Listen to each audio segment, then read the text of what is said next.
BA प्रथम वर्ष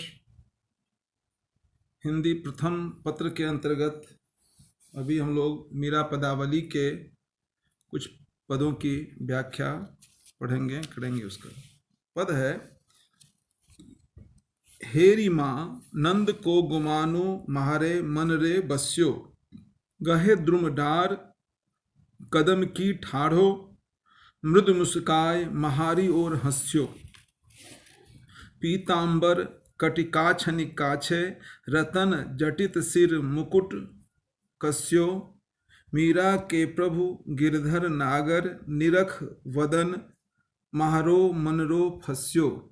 इसमें कुछ शब्दार्थ हम समझ लेते हैं। गुमानी का अर्थ होता है गर्वीला, मनरे अर्थात मन में, कटी कहते हैं कमर को, काछनी कमर में बांधी जाने वाली धोती, काछे कसे हुए या पहने हुए।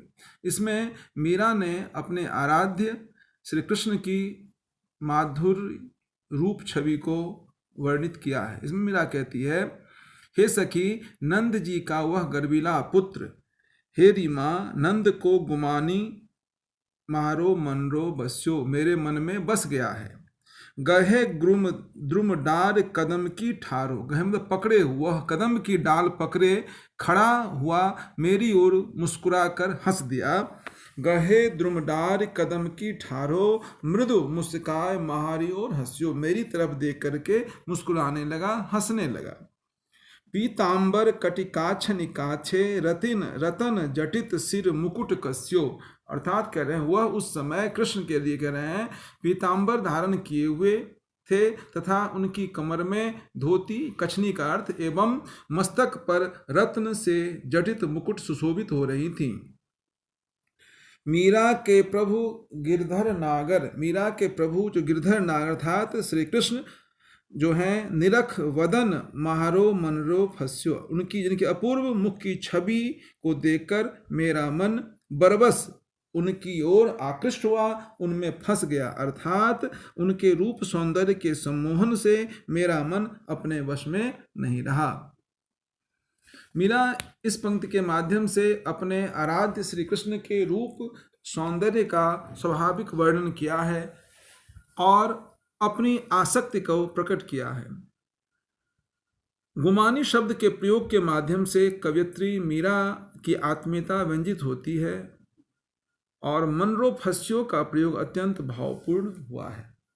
अगला पद है, निकट बंकट छवि नैना अटके, देखत रूप मदन मोहन को, पियत पीयूष न मटके, वारिज हवा अलक टेढ़ी मानो, अति सुंदर रस अटके, टेढ़ी कटी टेढ़ी कर मुरली, टेढ़ी पग लर लटके, मीरा प्रभु के रूप लुभानी, गिरधर नागर नटके।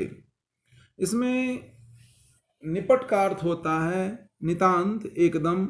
वंकट कहते हैं टेढ़े को, पीयूष मतलब कहते हैं अमृत, न मटके चलायमान नहीं हुए, अटक गए, वारिज वारी कहते हैं पानी को, ज से उत्पन्न, वारी से उत्पन्न, रूढ़ हो गया कमल के लिए, लर मोतियों की लड़ी।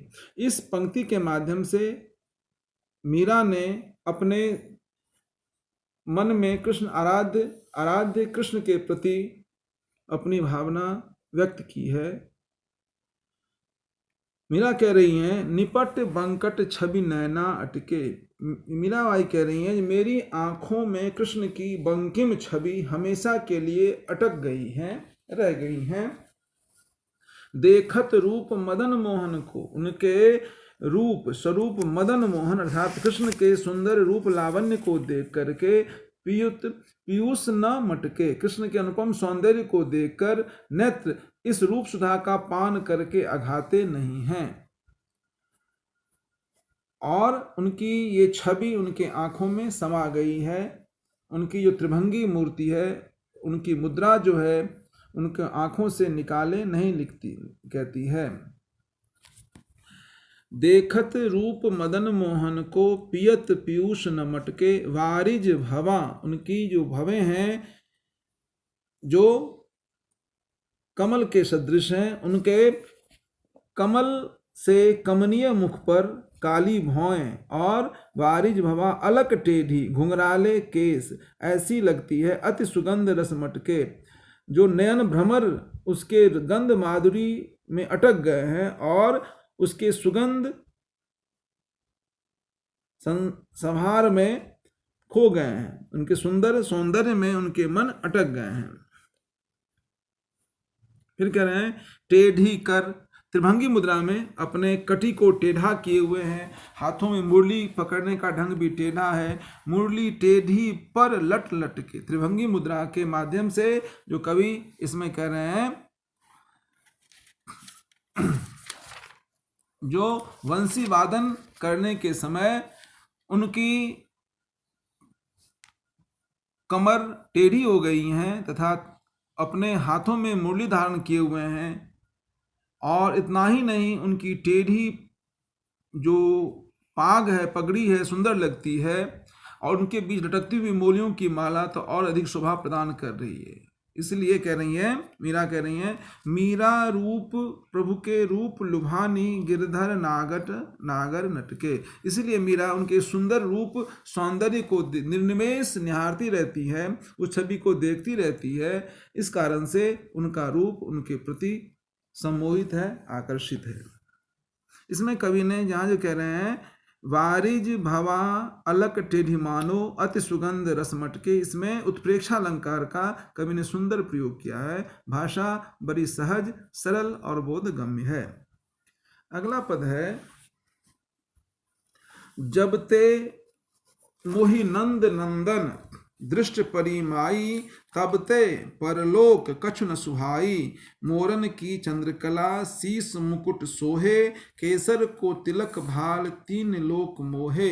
कुंडल की अलक झलक कपोलन पर छाई, मानो मिन सरवर तज मकर मिलन आई। भ्रिकुटी कुटिल चपल नयन चितबन से टोना, खंजन अरु मधुप मीन मोहे मृग छौना।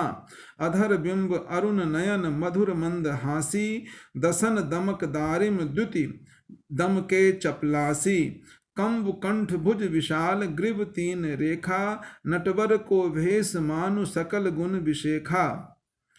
क्षुद्र घंट किंकिनी अनूप धुन सुहाई, गिरधर के अंग अंग मीरावली जाई। इसमें मीराबाई ने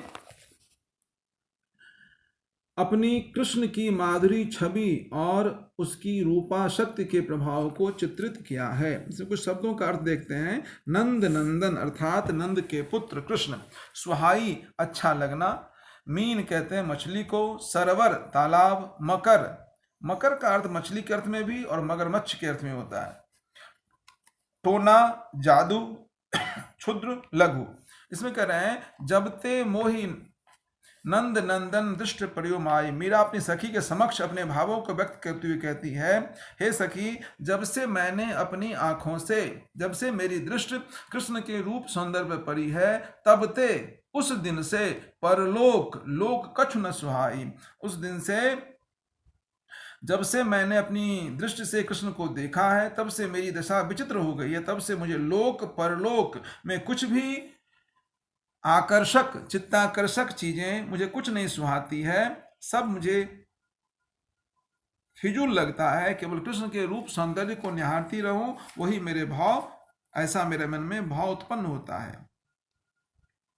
फिर कह रहे हैं मोरन की चंद्रकला शीस मुकुट सोहे, केसर को तिलक भाल तीन लोक मोहे। उनके मस्तक पर मोर मुकुट शोभित है और उस मोर मुकुट पर चंद्रकला शोभित है। इतना ही नहीं, उनके ललाट पर केसर का सुंदर तिलक लगा हुआ है और वह तिलक तीनों लोकों को आकर्षित करने वाला है। अगला पद कह रहे हैं कुंडल की अलक झलक, कानों में धारण किए हुए कुंडल की अलक झलक, हिलने डोलने से जो उसके जो दीप्तता आभाषित होती है।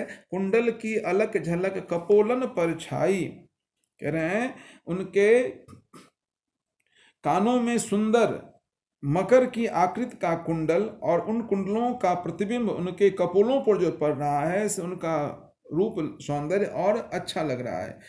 फिर कह रहे हैं कुंडल की अलक झलक कपोलन पर छाई, मानो, मानो यहाँ उत्प्रेक्षा अलंकार कह रहा है, तो उस समय जो उनके कुंडल की अलग झलक जो उनके गालों पर पड़ती है तो ऐसा लगता है मानो मीन सरवर तज मकर मिलन आई। तो ऐसा लगता है जो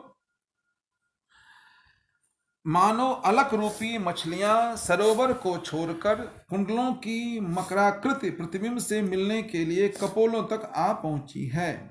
फिर कह रहे हैं भ्रुकुटी कुटिल चपल नयन चितवन से टोना। उस कृष्ण की भ्रुकुटियां अत्यंत सुंदर है, उनकी आकृति धनुष के सदृश है और चितवन को टोना, दृष्टि में ऐसा लगता है देखने पर उनका जादू सा चल रहा है। खंजन अरु मधुर मधुप मीन मोहे मृग छौना, उनके नेत्र चंचल हैं और सम्मोहक होने के कारण उनके सामने नेत्रों की जो प्रसिद्ध उपमान है खंजन, भ्रमर या मृग शावक भी उन्हें देखकर मोहित हो जाते हैं। सामान्यतः आंखों की उपमा खंजन नयन, मीन नयन, मृग नयन इससे दी जाती है। तो उनके सामने जो प्रसिद्ध उपमान जो खंजन के लिए, भ्रमर के लिए और मृग शावक के लिए कहा जाता है, वो भी सम्मोहित हो गए हैं, वो भी कृष्ण की आंखों को देखकर मोहित हो जाते हैं। फिर कह रहे हैं अधर बिंब अरुण नयन मधुर मंद हासी, उनके अधर बिंबा फल के समान लाल हैं और नेत्र भी रत्नारे हैं और मुख पर मधुर एवं मंद मुस्कान हमेशा अटखेलियां करती रहती है। दसन, दसन कहते हैं दांत को, दसन दमक दारिम द्युति, इसमें अनुप्रास अलंकार का कवित्री मीरा ने सुंदर प्रयोग किया है। दसन दमक दारिम द्युति दमके चपलासी, और उनके अनार के सदृश छोटे छोटे आकर्षक दांत बिजली के समान चमकते हैं, कौंधते हैं। कंबु कंठ भुज विशाल ग्रीब तीन रेखा, उनके कंठ और उनकी गर्दन संग के समान सुंदर है और उस पे दिखने वाली 3 रेखाएं और अंकित दिखाई देती है।